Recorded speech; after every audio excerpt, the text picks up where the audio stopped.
Hey guys, we're back, and today we're gonna be making 200 Chick-fil-A sandwiches for the homeless. First things first, let's prepare the chicken. Let's start smashing it out so it cooks better and it's more thin. Let's start adding a bunch of seasonings in here.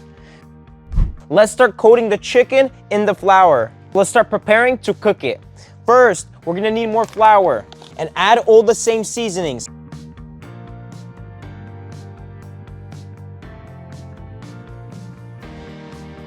Okay, first, let's make homemade Chick-fil-A sauce. Let's start assembling the burgers. Bam. And that's a perfect Chick-fil-A burger right there.